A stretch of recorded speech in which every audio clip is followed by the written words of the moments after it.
కడప నగరం 1వ డివిజన్ పాత కడప హరిజనవాడలో చిన్న చిన్న కాలువలన్నీ కలిపి వెళ్లే ప్రధాన డ్రైనేజీ కాలువను తక్షణమే ఏర్పాటు చేయాలని సిపిఎం కడప నగర కార్యదర్శి రామ్మోహన్ డిమాండ్ చేశారు. నాడు కడప నగరంలోని పాత కడప హరిజనవాడలో సిపిఎం పార్టీ నేతలు, ప్రజా సంఘాల నాయకులు కలిసి ఆ ప్రాంతంలో పర్యటన నిర్వహించారు. ఈ సందర్భంగా రామ్మోహన్ మాట్లాడుతూ పాత కడప హరిజనవాడ ఏర్పడి దాదాపు 40 సంవత్సరాలు అయిందని, ఇప్పటివరకు ప్రధాన కాలువ ఏర్పాటు చేయడం లేదన్నారు. ప్రధాన డ్రైనేజీ కాలువ ఏర్పాటు చేయకపోవడం వల్ల మురుగునీరు అంతా ఒకే చోట పేరుకుపోయి ప్రజలకు జబ్బులొస్తున్నాయని ఆయన తెలిపారు. పాత కడపలో కాలువను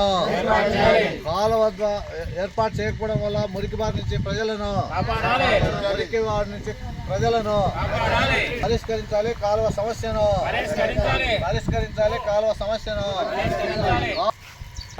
కడప నగరం 1వ డివిజన్ పాత కడప హరిజనవాడలో కాలువ సమస్య చాలా కాలం నుంచి పెండింగ్లో ఉంటుంది. ఈ కాలనీ ఏర్పడి దాదాపు 40 సంవత్సరాలు అయింది.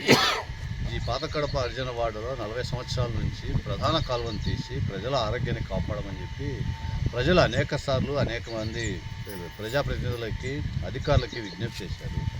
కానీ ఇప్పటి వరకు ఏ ఒక్క అధికారి, ఏ ఒక్క ప్రజాప్రతినిధి స్పందించేటువంటి పరిస్థితి లేదు. పాత కడప హరిజనవాడలో సిమెంట్ రోడ్లు అయితే వేశారు, చిన్న కాలువలు తీశారు. కానీ ఆ చిన్న కాలువల నుంచి ఇంట్లో ఉన్నటువంటి మురుగునీరు వస్తున్నాయి.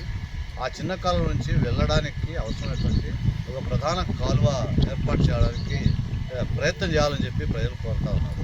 అనేక సంవత్సరాల నుంచి కోరుతున్నా స్పందించలేదు. కాబట్టి ఈరోజు సిపిఎం పార్టీ ఆధ్వర్యంలో పాత కడప హరిజనవాడలో ప్రజల సమస్యలను తెలుసుకోవడానికి ఇక్కడికి రావడం జరిగింది.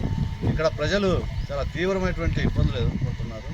ప్రధాన కాలువ తీయకపోవడం కారణంగా వర్షం పడితే మురుగునీరు అంతా మళ్ళీ ఇళ్ళలోకి వచ్చేటువంటి పరిస్థితి కనిపిస్తూ ఉంది.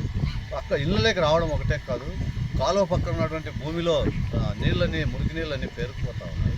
మురుగునీళ్ళన్నీ పేరుకుపోవడం కారణంగా ప్రజలకి దోమలు విపరీతంగా పెరిగి రాత్రిపూట ఇబ్బందులు పడేటువంటి పరిస్థితి కనిపిస్తూ ఉంది.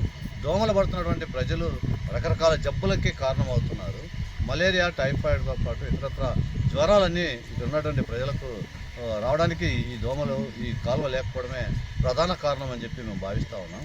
కాబట్టి ఇక్కడ ఉన్నటువంటి 1వ డివిజన్లో ఉన్నటువంటి సమస్యని కార్పొరేషన్ కమిషనర్ గారు తక్షణమే ఈ విజిట్ వచ్చి ఈ ప్రాంతంలో ఉన్నటువంటి ప్రధాన కాలువ సమస్యని సంబంధిత అధికారులకి ఆదేశాలు ఇచ్చి పరిష్కారం చేయడానికి కృషి చేయాలని చెప్పి సిపిఎం పార్టీగా మేము కోరుతున్నాం. మేము ఒకటే చెప్పదలుచుకున్నాం కార్పొరేషన్ అధికార యంత్రాంగానికి, 40 సంవత్సరాల క్రితం ఏర్పడినటువంటి కాలనీలో ఇప్పుడు కార్పొరేషన్ కూడా ఏర్పడి 25 సంవత్సరాల దాకా అయింది.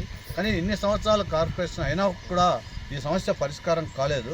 మేము ఒకటే చెప్పదలుచుకున్నాం సిపిఎం పార్టీగా, ఈ అధికారులకి, ప్రజాప్రతినిధులకి 1 నెల టైం ఇస్తున్నాం. ఇప్పుడు సెప్టెంబర్ 2వ తేదీ ఈరోజు, అక్టోబర్ 2వ తేదీ లోపల ఈ సమస్యని పరిష్కారం చేయాలి.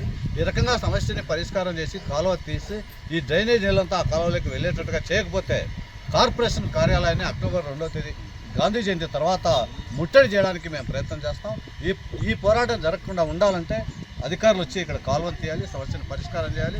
ఆ రకంగా రాకపోతే మాత్రం ప్రజలు సహకరించి ఆ కార్పొరేషన్ ఆఫీసులతో జరిగేటువంటి పోరాటంలో ప్రజానికం పాల్గొని జయప్రదం చేయాలని సిపిఎం పార్టీగా మేము విజ్ఞప్తి చేస్తా ఉన్నాం.